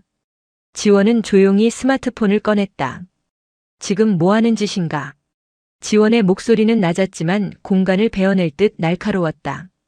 조태구가 멈칫하며 지원을 쏘아보았다. 아줌마. 남의 부대 교육하는데 끼어들지 마쇼. 꼬우면 민원 넣든가. 어차피 전역하면 끝이야. 그때 면회소 입구 쪽 행정실 문이 열리고 당직 사령완장을 찬 장교가 나왔다. 중위 계급장. 명찰에는 김철민이라고 적혀 있었다. 그는 한 손에 최신형 스마트폰을 들고 게임 화면에서 눈을 떼지 않은 채 시끄러운 쪽으로 다가왔다. 아씨, 왜 이렇게 시끄러워? 랭킹전 떨어졌잖아. 김철민 중위가 짜증스럽게 머리를 극적였다. 조태구는 김중위를 보자마자 능글맞게 웃으며 경례했다. 충성. 김철민 중위님. 아닙니다. 이 이병 녀석이 교육이 좀 덜 돼서 훈계 중이었습니다. 김중위는 상황을 파악하려는 시도조차 하지 않았다. 그는 힐끗 준우와 지원을 보더니 대수롭지 않게 말했다. 적당히 해라. 민간인들 보니까. 야 박준우. 너는 왜 맨날 선임들한테 털리냐? 빠져가지고. 장교가 병사 간의 부조리를 묵인하는 것을 넘어 피해자를 질책했다. 이것은 시스템의 붕괴였다. 김철민 중위. 지원이 그를 불렀다. 김중위가 미간을 찌푸리며 돌아봤다. 뭡니까? 아줌마는. 자네는 당직 사령으로서 병사 간의 폭행과 금품 갈취 정황을 목격하고도 묵인하는 건가? 게다가 민간인에 대한 성희롱 발언까지 있었는데. 김중위가 코웃음을 쳤다. 아줌마. 드라마를 너무 많이 보셨네. 갈취는 무슨. 애들끼리 친해서 장난친 거 가지고. 그리고 성희롱. 증거 있어요? 우리 애들이 그럴 애들도 아니고. 괜히 와서 분위기 흐리지 말고 조용히 면회나 하고 가세요. 아니면 지금 당장 퇴실 조치 시킬 겁니다. 퇴실 조치라. 근거 규정은? 근거? 내가 여기 대장이야. 그게 근거야. 군사경찰 불러서 끌어내기 전에 좋게 말할 때 가세요. 진짜 재수없게 걸려가지고. 김중위는 다시 게임 화면으로 시선을 돌리며 손을 휘휘 내저었다. 파리를 쫓는 동작이었다. 조태구와 김상병이 뒤에서 킬킬거렸다. 준우는 절망적인 표정으로 지원의 옷자락을 잡았다. 이모. 그냥 가요. 제발. 나 괜찮아. 준우의 손이 덜덜 떨리고 있었다. 지원은 그 떨리는 손을 따뜻하게 감싸주었다. 그리고 아주 차갑게 웃었다. 그래. 군사경찰을 불러야겠군. 그리고 자네가 말한 그 대장이 누구인지 확인도 좀 해야겠고. 지원은 코트 안주머니에서 스마트폰을 꺼냈다. 보안 폴더를 해제하고 단축 번호 1번을 눌렀다. 신호가 가기도 전에 상대방이 전화를 받았다. 통신보안. 12사단장 소장 오창석입니다. 휴대폰 너머로 들리는 중후한 목소리에 김철민 중위의 손가락이 멈췄다. 조태구의 씹던 입이 벌어졌다. 오 소장. 나야. 육군본부 감찰실장 강지원. 면회소의 공기가 순식간에 얼어붙었다. 김철민 중위의 얼굴에서 핏기가 썰물처럼 빠져나갔다. 지원은 그 창백해진 얼굴을 정면으로 응시하며 말을 이었다. 지금 자네 사단 52연대 면회소인데 상황이 아주 흥미로워. 당직 사령이라는 중위놈은 근무 중 게임에 미쳐있고 병장놈은 내 조카한테 금품 갈취에 나한테 성희롱까지 하더군. 오 소장. 자네 부대는 양아치 양성소인가? 수화기 너머에서 오창석 소장의 거친 숨소리가 들렸다. 당황과 분노가 뒤섞인 침묵이 흘렀다. 준장님? 지금 그게 무슨 말씀이십니까? 제가 바로. 변명은 와서 해. 헌병대장 감찰참모 대동하고 20분 내로 튀어와. 1분이라도 늦으면 국방부 장관님께 바로 보고 들어간다. 지원은 전화를 끊었다. 그리고 멍하니 서 있는 김철민 중위에게 다가가 그의 손에 들린 스마트폰을 낚아챘다. 화면에는 패배라는 두 글자가 붉게 떠 있었다. 게임 졌네. 근데 어쩌나. 내 인생도 이제 게임 오버인데. 지원은 뺏은 스마트폰을 테이블 위에 탁 내려놓았다. 그 소리가 마치 판사의 의사봉 소리처럼 면회소 안에 울려 퍼졌다. 김철민 중위의 다리가 후들거리기 시작했다. 그는 자신이 건드린 아줌마가 누구인지 뒤늦게 깨달았다. 하지만 버스는 이미 떠났다. 지옥행 급행열차가 기적 소리를 울리며 다가오고 있었다. 전화가 끊긴 면회소 안에는 질식할 듯한 침묵만이 감돌았다. 주말에 활기찼던 소음은 순식간에 진공 상태처럼 빨려 들어갔고 오직 냉장고 모터 돌아가는 소리만이 웅웅거렸다. 김철민 중위는 테이블 위에 놓인 자신의 스마트폰을 멍하니 내려다보았다. 화면은 꺼졌지만 그의 동공은 여전히 지진이 난 듯 흔들리고 있었다. 육군본부 감찰실장. 그 단어가 뇌리를 강타할 때마다 심장이 쪼그라드는 것 같았다. 그는 힐끔 강지원을 쳐다보았다. 그녀는 더 이상 그에게 눈길조차 주지 않은 채 냅킨으로 준우의 땀을 닦아주고 있었다. 그 무심함이 더 큰 공포로 다가왔다. 자신은 이미 그녀의 안중에도 없는 처리 대상 폐기물에 불과하다는 뜻이었기 때문이다. 준장님? 김중희가 떨리는 목소리로 입을 열었다. 무릎이 제멋대로 꺾여 어정쩡한 자세였다. 오해가 있으신 것 같습니다. 저는 진짜 몰랐습니다. 그냥 아줌마. 아니, 민간인이신 줄 알고. 입 다물어. 지원은 고개도 돌리지 않고 차갑게 내뱉었다. 내 해명은 군사법원 판사 앞에서 해. 내 귀는 썩은 변명을 들을 만큼 한가하지 않으니까. 옆에 있던 조태구 병장과 김민수 상병은 상황 파악이 덜 된 듯 눈알만 굴리고 있었다. 하지만 사단장이라는 단어와 김중희의 비굴한 태도에서 본능적인 위기감을 느꼈다. 조태구가 슬그머니 자리에서 일어나려 했다. 저희는 중대 집합이 있어서 먼저 가보겠습니다. 충성. 앉아. 지원의 목소리가 채찍처럼 날아들었다. 누구 맘대로 가? 여기가 내 안방인가? 자리에 엉덩이 붙이고 꼼짝 말고 있어. 움직이면 타령으로 간주하고 그 자리에서 제압할 거니까. 지원이 코트 주머니에 손을 넣은 채 그들을 쏘아보았다. 그 서늘한 눈빛에 조태구는 엉거주춤 다시 의자에 주저앉았다. 그는 식은땀을 흘리며 테이블 밑으로 손을 내려 황급히 누군가에게 문자를 보내려 했다. 증거인멸 시도였다. 손 올려. 지원은 보지도 않고 명령했다. 테이블 위에 두 손 다 올려. 주먹 쥐고. 스마트폰 꺼낼 생각하지 마. 그녀는 이미 전장의 지휘관이었다. 모든 돌발 변수를 통제하며 포위망을 좁혀가고 있었다. 15분. 정확히 15분이 지났을 때였다. 면회소 통유리창 너머 흙먼지를 일으키며 검은색 차량 행렬이 들이닥쳤다.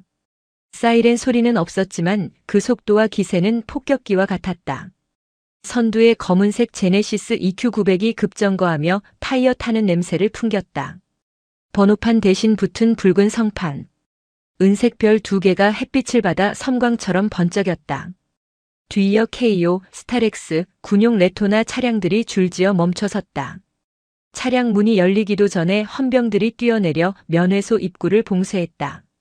전원 기립. 누군가의 외침에 면회소 안에 있던 모든 병사와 면회객들이 엉겁결에 일어섰다. 자동문이 열리고 오창석 소장이 들어왔다. 전투복 차림에 단독 군장 요대까지 찬 상태였다. 그의 뒤로 52연대장, 감찰참모, 헌병대장이 사색이 된 얼굴로 뒤따랐다. 오 소장의 얼굴은 분노와 당혹감으로 붉게 상기되어 있었다. 그는 입구에서 두리번거릴 필요도 없었다. 면회소 중앙, 폭풍의 눈처럼 고요하게 앉아있는 강지원을 발견하자마자 성큼성큼 다가갔다. 군화 발소리가 면회소 바닥을 울렸다. 김철민 중위는 사단장의 얼굴을 보자마자 다리에 힘이 풀려 바닥에 털썩 주저앉았다. 사단장님. 오 소장은 김중위를 벌레 보듯 지나쳐 강지원 앞에 섰다. 차렷. 경례. 충성. 오 소장을 필두로 한 12사단 지휘부가 일제히 강지원에게 거수 경례를 올렸다. 쩌렁쩌렁한 구호 소리에 면회소의 유리창이 떨릴 정도였다. 그 압도적인 위압감에 조태구 병장은 입을 떡 벌린 채 굳어버렸다. 자신이 누나라고 부르며 희롱했던 여자가 자신의 사단장이 경례를 박는 투스타보다 높은 존재 혹은 그에 준하는 실세라는 사실이 뇌를 마비시켰다. 지원은 천천히 자리에서 일어났다. 그녀는 경례를 받지 않았다.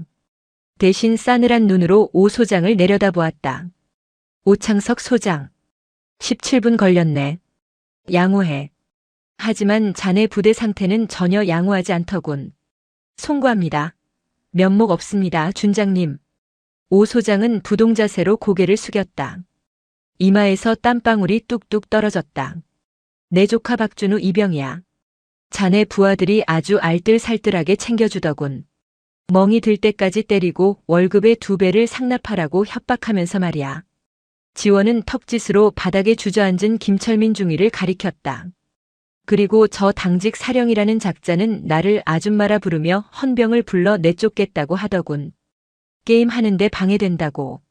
자네 사단은 위계 질서가 아주 독창적이야. 중위가 장군을 쫓아내는 시스템인가? 오 소장의 눈썹이 꿈틀거렸다. 그는 천천히 고개를 돌려 바닥에 쓰러진 김철민을 노려보았다. 그 눈빛에는 사리가 담겨 있었다. 헌병대장. 예, 헌병대장입니다. 저 중위놈 그리고 저기 앉아있는 병사 2놈. 지금 즉시 긴급 체포해. 계급장 떼고 수갑 채워. 알겠습니다. 헌병들이 들이닥쳤다.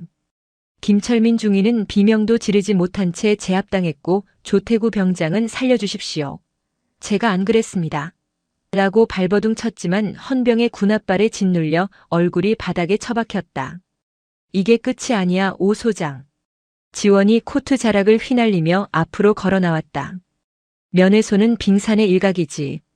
진짜 썩은 내는 저 위 생활관에서 나고 있어. 가자. 내 눈으로 직접 확인해야겠으니까. 지원의 선언에 52연대장의 얼굴이 흑빛으로 변했다. 차량 행렬은 52연대 3대대 위병소를 무사 통과했다. 차단기가 올라가고 비상 대기 중이던 5분 대기조 차량들이 길을 텄다. 12사단의 험준한 산악 지형을 깎아 만든 주둔지는 고요했지만 그 고요함은 폭풍 전야의 정막이었다. 지원이 탄 벤츠가 11중대 막사 앞에 멈췄다. 붉은 벽돌로 지어진 구형 막사. 창문 틈마다 곰팡이 핀 군대의 냄새가 배어 있었다. 이미 연락을 받은 3대 대장과 11중 대장이 막사 앞에 도열해 있었다. 그들의 복장은 흐트러져 있었고 중대장은 전투와 끈조차 제대로 매지 못한 상태였다. 문 열어. 오 소장의 일갈에 중대장이 허둥지둥 막사 현관문을 열었다. 필승. 11중 대장 대위 최성훈입니다. 지원은 중대장의 관등 성명을 무시하고 안으로 들어갔다. 복도에는 왁스 냄새와 땀 냄새가 뒤섞인 특유의 악취가 났다. 그녀는 멈추지 않고 2층 3소대 생활관으로 직행했다. 뒤따르는 군화 발소리들이 복도를 가득 메웠다. 생활관 문을 열자 점호 대형으로 정렬해 있던 병사들이 일제히 숨을 들이켰다. 사단장을 비롯한 지휘관들이 때로 몰려온 광경은 그들에게 공포 그 자체였다. 박준우 자리 어디야? 지원이 물었다. 뒤따라온 준우가 떨리는 손으로 구석진 침상을 가리켰다. 창문 틈으로 황소바람이 들어오는 가장 열악한 위치였다. 관물대 열어. 준우가 관물대를 열었다. 텅 비어 있었다. 보급받은 속옷 몇 장과 수건이 전부였다. 내 물건들 다 어디 갔니? 내가 사준 시계, 책, 상비약. 준우는 입술을 깨물며 고개를 숙였다. 대답하지 않아도 알 수 있었다. 지원은 몸을 돌려 생활관 가장 안쪽, 소위 왕고들이 쓴다는 따뜻한 자리를 바라보았다. 관물대에는 병장 조태구라는 이름표가 붙어 있었다. 저거 뜯어. 지원의 명령에 헌병 수사관이 다가갔다. 잠깐만요. 영장 없이는. 중대장이 다급하게 막아서려 했다. 비켜. 오 소장이 중대장의 정강이를 걷어찼다. 중대장이 소리를 내며 나뒹굴었다. 감찰실장이 까라면 까는 거지 어디서 혓바닥을 놀려. 이 새끼도 공범이야? 헌병, 이놈도 즉시 격리해. 헌병이 마스터키를 꽂고 조태구의 관물대를 열었다. 철커덕 소리와 함께 문이 열리자 그곳은 작은 편의점이자 전당포였다. 맨 위 칸에는 준우에게 사준 30만 원 상당의 지샥 시계가 놓여 있었고 그 옆에는 뜯지 않은 홍삼 세트, 각종 화장품, 그리고 수십 갑의 담배 보루가 쌓여 있었다. 아래 칸에는 컵라면과 냉동식품이 박스째 쟁여져 있었다. 모두 후임병들에게 갈취한 물건들이었다. 하지만 지원이 찾던 것은 그게 아니었다. 전투복 건빵 주머니, 베개 커버 안쪽, 매트리스 및 샅샅이 뒤져. 휴대폰 나올 거야. 하나가 아닐 거다. 헌병들이 전문적인 솜씨로 수색을 시작했다.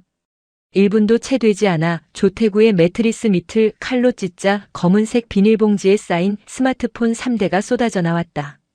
인가받지 않은 불법 반입 휴대폰들인 일명 대포폰이었다. 그리고 전투복 상의 안주머니에서 낡은 수첩 하나가 발견되었다. 지원은 수첩을 넘겨받았다. 첫 장을 펼치자 깨알 같은 글씨로 적힌 숫자와 이름들이 눈에 들어왔다. 11월 2일 박준우, 암기 강요 실패, 벌금 5만 미입금. 11월 5일 김희병, 관등 성명 불량 3만 완료. 11월 7일 토토 배당금 수령 250만. 단순한 괴롭힘의 기록이 아니었다. 이것은 조직적인 범죄 장부였다. 오 소장. 이거 봐.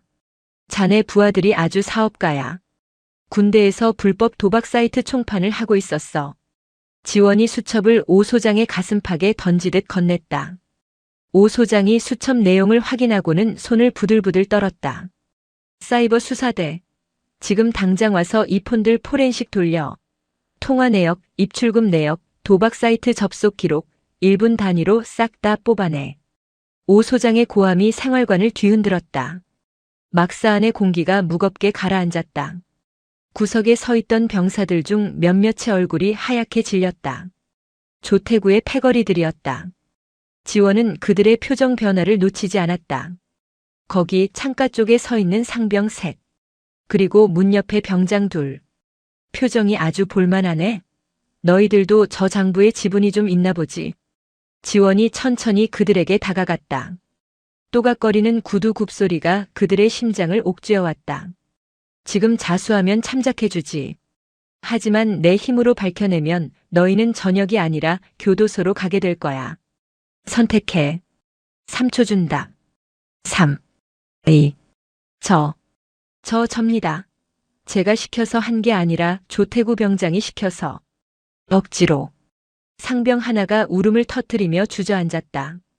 복물이 터지듯 다른 병사들도 줄줄이 무릎을 꿇고 빌기 시작했다. 11중대는 이미 중대 전체가 거대한 범죄 조직이나 다름없었다. 사단 헌병대 조사실. 창문 하나 없는 밀실의 공기는 차갑고 건조했다. 백색 형광등 불빛 아래 조태구 병장은 수갑을 찬 채 앉아 있었다. 그의 오만했던 태도는 온데간데 없었고 눈물과 콧물로 범벅이 된 얼굴은 추레하기 짝이 없었다. 유리병 너머에서 강지원과 오창석 소장이 그를 지켜보고 있었다. 포렌식 결과 나왔습니다. 헌병대 수사과장이 두꺼운 보고서를 들고 들어왔다. 예상보다 심각합니다. 조태구 병장 명예 그리고 차명 계좌 4개를 통해 오고 간 돈이 지난 1년간 총 1억 2천만 원입니다. 대부분 불법 스포츠 도박 사이트 환전 금액이고 그중 약 3천만 원은 중대원 15명에게서 갈취한 돈입니다. 1억 2천. 병사놈이 1억을 만져. 오 소장이 기가 막히다는 듯 탄식했다. 더 심각한 건 이 자금이 상급 부대로 흘러간 정황이 포착되었습니다. 뭐라고? 지원의 눈이 번뜩였다. 조태구의 계좌에서 매달 50만 원씩 특정 계좌로 이체된 내역이 있습니다. 수취인은 김철민. 아까 면회소에서 체포된 당직 사령 11중대 3소대장입니다. 하. 지원이 짧은 조소를 터뜨렸다. 퍼즐이 맞춰졌다. 왜 소대장이 병사들의 폭행을 묵인했는지, 왜 조태구가 그토록 기고만장했는지. 그들은 공생관계였다. 소대장은 병사들의 코 묻은 돈을 상납받아 유흥비로 탕진했고 그 대가로 병장의 왕국 건설을 용인해 준 것이다. 이것은 단순한 개인의 일탈이 아닌 지휘 체계가 썩어 문드러진 구조적 비리였다. 오 소장. 들었지? 소대장이 병사한테 상납을 받아? 이게 군대야? 조폭이지. 오 소장은 입술을 깨물어 피가 배어나왔다. 그는 벽을 쾅 치며 돌아섰다. 김철민 그 새끼 끌고 와. 당장. 잠시 후 옆 조사실에서 김철민 중위가 끌려왔다. 그는 이미 넋이 나간 상태였다. 지원은 직접 조사실 안으로 들어갔다. 철제 의자를 끌어 김철민의 코앞에 놓고 앉았다. 김철민 중위. 자네 계좌 내역을 확보했어. 조태구한테 받은 돈 다 어디에 썼나? 여자? 술? 아니면 자네도 도박했나? 아, 아닙니다. 저는 그냥 빌린 겁니다. 갚으려고 했습니다. 빌려? 소대장이 병사한테 매달 정기적으로 돈을 빌려? 그리고 그 돈이 병사들 등쳐먹은 돈인 줄 몰랐다고 할 텐가? 지원은 스마트 안경을 벗어 테이블 위에 올려놓았다. 이 안경에 자네가 면회소에서 했던 말, 행동 다 녹화되어 있어. 애들끼리 장난이라고 했지? 자네는 범죄를 인지하고도 은폐한 걸 넘어 그 범죄 수익을 공유한 공동정범이야. 군형법상 뇌물수수, 직무유기, 범인 도피. 형량이 얼마나 나올 것 같나? 김철민이 고개를 떨구었다. 잘못했습니다.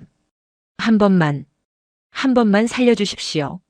장기 복무 신청했습니다. 제발. 장기 복무? 꿈도 야무지군. 자네는 군복을 벗는 게 문제가 아니야. 감옥에서 썩게 될 테니까.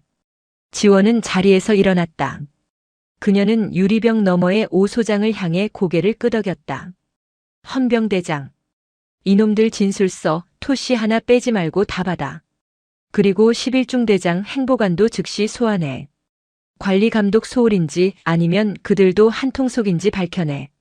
오늘 밤 이 사단에서 편하게 잠잘 수 있는 놈은 아무도 없을 거다.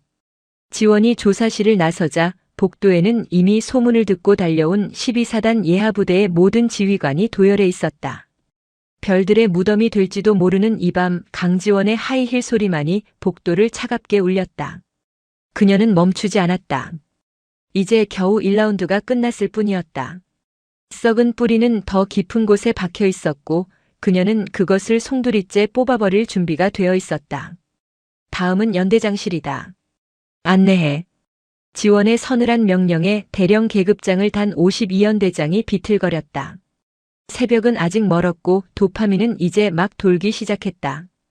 52연대장실의 공기는 무거웠다.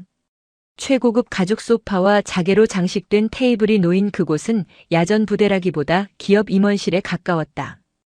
연대장 박진호 대령은 식은땀을 닦으며 강지원 준장 앞에 찻잔을 내려놓았다. 찻잔이 덜그럭거리는 소리가 유난히 크게 들렸다. 차 한 잔 드십시오. 먼 길 오시느라 고생 많으셨습니다, 준장님. 치워. 지원은 찻잔을 보지도 않고 서류 뭉치를 테이블 위에 던졌다. 탁 소리에 박 대령의 어깨가 움찔했다. 박진호 대령. 자네 연대가 작년에 국방부 장관 표창 무사고 부대로 선정됐더군. 비결이 뭔가 했더니 이거였어. 지원이 던진 서류는 마음의 편지 및 국방 헬프콜 접수 기록 데이터였다. 하지만 그 내용은 모두 삭제됨 혹은 조치 완료 특이사항 없음으로 처리되어 있었다. 조태구 병장이 1년 동안 저지른 악행에 대해 이미 3번이나 익명 제보가 있었어. 11중대에서 자체 해결이 안 돼서 연대 감찰과로 넘어온 건들. 근데 자네 선에서 다 킬됐더군. 이유가 뭔가? 박 대령은 마른 침을 삼켰다. 그게 사실 확인 결과 병사들 간의 사소한 다툼으로 판명되었고 부대 관리 차원에서 화해를 유도하는 것이.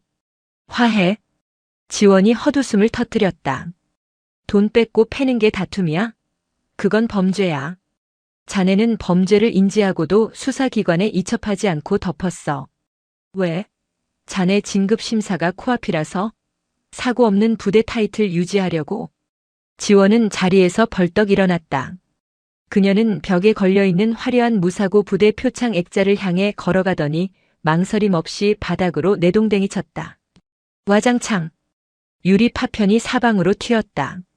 박 대령이 비명을 지르며 물러섰다. 이따위 가짜 명예 지키려고 내 조카를 그리고 수많은 병사를 지옥에 방치했어. 자네는 군인이 아니야. 자기 보신에 미친 정치꾼이지. 지원은 굳어있는 오창석 사단장을 돌아보았다. 오 소장. 연대장 박진호. 지금 즉시 보직 해임해. 혐의는 직무유기, 직권남용, 그리고 통신비밀보호법 위반이다. 제보 내용을 임의로 삭제하고 조작한 건 민간 법정에서도 구속감이야.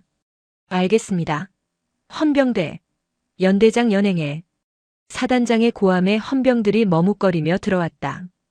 대령을, 그것도 연대장을 체포하는 건 초유의 사태였다. 하지만 강지원의 서슬퍼런 눈빛과 사단장의 불호령 앞에 계급장은 무용지물이었다. 준장님, 한 번만 봐주십시오. 제가 30년을 군에 바쳤습니다. 연금만은 박 대령이 지원의 바짓가랑이를 잡으려 했지만 헌병들에 의해 질질 끌려나갔다. 그의 비굴한 절규가 복도에 메아리 쳤다. 지원은 흐트러진 옷매무새를 정리하며 차갑게 중얼거렸다. 30년 군 생활의 대가가 범죄 은폐라면 그 퇴직금은 국고로 환수되는 게 정이지. 이로써 11중대라는 썩은 가지뿐만 아니라 그 가지를 키워낸 52연대라는 몸통까지 박살이 났다. 이제 남은 건 이 모든 과정을 지켜본 병사들에게 정의가 살아있음을 보여주는 일이었다. 다음 날 오전 9시 52연대 연병장. 겨울바람이 몰아치는 연병장에 52연대 전 장병 2000여 명이 집합했다. 단상 위에는 오창석 사단장과 강지원 준장이 서 있었고 그 옆에는 대형 스크린이 설치되어 있었다. 분위기는 엄숙하다 못해 공포스러웠다. 어제 하루 동안 연대장, 중대장, 소대장, 그리고 병장급 실세들이 줄줄이 수갑을 차고 끌려가는 것을 목격한 병사들은 숨소리조차 내지 못했다. 오창석 사단장이 마이크를 잡았다. 어제부로 52연대장 박진호는 보직 해임되었다. 11중대장, 3소대장, 그리고 병장 조태구 외 14명은 구속 수사 중이다. 병사들 사이에서 웅성거림이 일었다. 뜬 소문이 사실로 확인되는 순간이었다. 너희들은 그동안 불의를 보고도 침묵했다. 무서워서 혹은 귀찮아서 아니면 나만 아니면 되라는 생각으로. 그 침묵이 괴물을 키웠다. 사단장의 훈시가 끝나고 강지원이 앞으로 나섰다. 그녀는 준비된 원고를 읽지 않았다. 대신 연병장 맨 앞줄 의무대에서 치료를 받고 휠체어에 앉아있는 준우를 잠시 바라보았다. 그리고 병사들을 향해 시선을 돌렸다. 나는 육군본부 감찰실장이다. 하지만 오늘은 한 피해자의 가족으로서 이 자리에 섰다. 지원의 목소리는 스피커를 타고 쩌렁쩌렁 울렸다. 군대는 특수한 조직이다. 계급이 있고 명령이 있다. 하지만 그 어떤 계급도 그 어떤 명령도 인간의 존엄성을 짓밟을 권리는 없다. 너희가 입고 있는 그 군복은 국민을 지키라고 입혀준 수의지 전우를 갈취하라고 입혀준 날개옷이 아니다. 지원은 스크린을 가리켰다. 화면에는 조태구와 그 일당들이 갈취한 돈으로 도박을 하고 후임들을 조롱하던 메신저 대화 내용이 모자이크 없이 띄워졌다. 적나라한 범죄의 민낯에 병사들은 경악했다. 저들이 너희의 선임이었고 동기였다. 저들을 전우라고 부를 수 있나? 저건 기생충이다. 그리고 오늘 12사단은 완벽한 방역을 시작한다. 지원은 잠시 말을 멈추고 병사들의 눈을 하나하나 맞췄다. 지금 이 시간 이후로 피해 사실이 있는데도 숨기는 자, 가해자를 알고도 묵인하는 자는 공범으로 간주한다. 반대로 용기 내어 제보하는 자는 내 이름을 걸고 끝까지 보호한다. 내가 너희의 방패가 되겠다. 그러니 두려워 말고 썩은 환부를 도려내라. 침묵이 흘렀다. 그리고 어디선가 작은 박수 소리가 들렸다. 준우였다. 휠체어에 앉은 준우가 붕대 감은 손으로 힘겹게 박수를 치고 있었다. 그 소리는 파도가 되어 연병장 전체로 퍼져나갔다. 2000명의 병사가 보내는 박수는 단순한 호응이 아니었다. 그것은 억압된 시스템으로부터의 해방을 알리는 신호탄이었다. 그날 오후 52연대 마음의 편지함은 터져나갈 듯이 쌓였다. 그동안 묻혀있던 수백 건의 부조리 고발이 쏟아져 나왔다. 대청소의 시작이었다. 사건 발생 6개월 후 경기 이천 국군교도소. 군사법원의 판결은 대한민국 창군 이래 유례가 없을 정도로 가혹하고 신속했다.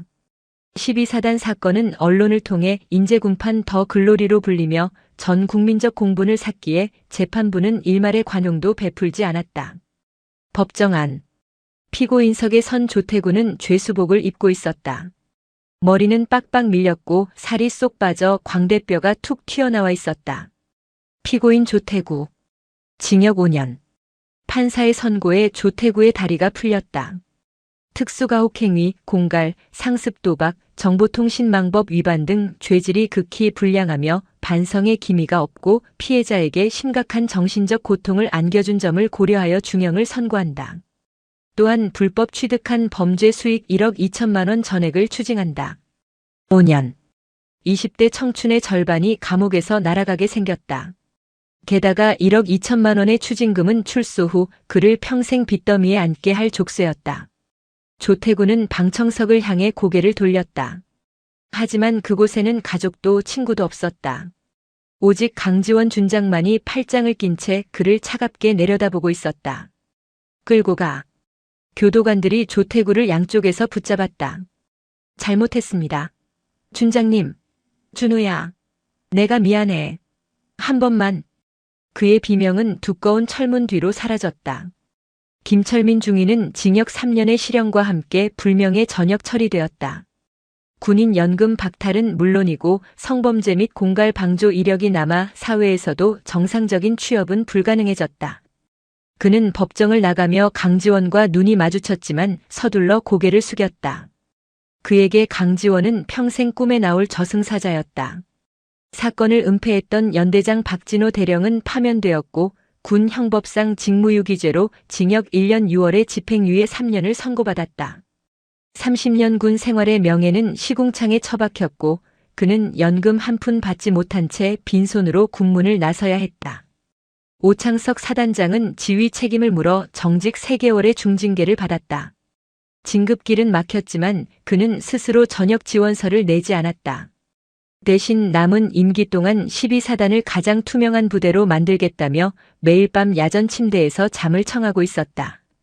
그것이 그가 할 수 있는 유일한 속죄였다. 지원은 법원을 나서며 하늘을 올려다보았다. 유난히 파란 하늘이었다. 그녀의 스마트폰이 울렸다. 준우였다. 이모, 재판 끝났어요? 그래. 다 끝났어. 이제 진짜 끝이야. 지원의 입가에 처음으로 옅은 미소가 번졌다. 차가운 얼음 마녀의 가면이 벗겨지는 순간이었다. 4월의 계룡대. 벚꽃이 만개하여 본청 앞 도로를 하얗게 뒤덮고 있었다. 육군본부가 위치한 이곳은 12사단의 험준한 산악과는 비교할 수 없을 만큼 평온하고 따스했다. 지원은 점심시간에 맞춰 근무지원단 면회실로 향했다. 그곳에는 말끔한 정복 차림의 준우가 기다리고 있었다. 살이 적당히 올랐고 눈빛에는 생기가 돌았다. 그는 이제 감찰실 행정병으로 복무하며 자신과 같은 피해자들의 탄원서를 분류하는 일을 돕고 있었다. 필승.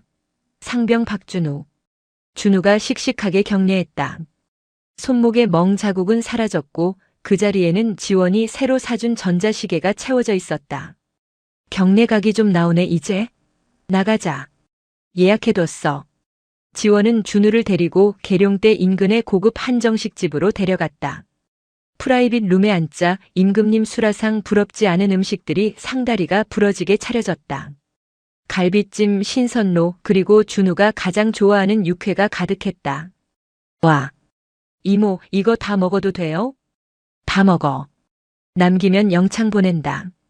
지원의 농담에 준우가 까르르 웃었다. 6개월 전 면회소에서 공포에 떨며 짜장면도 삼키지 못하던 모습은 온데간데 없었다. 준우는 숟가락 가득 밥을 떠먹으며 행복한 표정을 지었다. 이모, 저 요즘 꿈이 바뀌었어요. 건축가 한다며? 네, 그것도 할 건데요. 나중에 성공하면 재단을 하나 만들고 싶어요. 군대에서 억울한 일 당한 친구들 도와주는 재단이요. 이모처럼 힘없는 애들한테 총알 지원해주는 그런 사람이 되고 싶어요. 지원은 젓가락질을 멈추고 준우를 바라보았다. 지옥을 경험한 아이는 무너지지 않고 오히려 더 단단해져 있었다. 그래. 멋지네. 그때 되면 이모도 이사로 써주냐?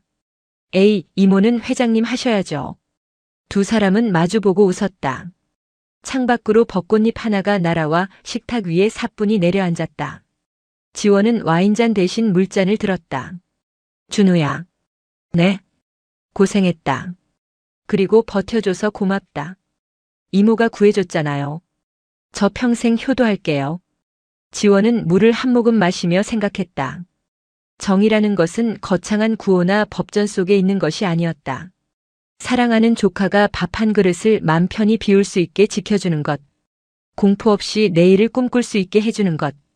그것이 군인이 그리고 어른이 해야 할 유일한 임무였다. 밥 식는다. 어서 먹자. 따뜻한 봄 햇살이 테이블 위를 비췄다. 혹독했던 겨울은 갔고 그들에게는 이제 진짜 봄이 와 있었다. 12사단에서의 악몽은 흉터로 남겠지만 그 흉터는 준우를 더 강하게 만드는 훈장이 될 것이다. 강지원 준장은 다시 젓가락을 들었다. 오늘은 감찰실장이 아닌 그저 배고픈 조카를 먹이는 이모로서의 점심 식사였다.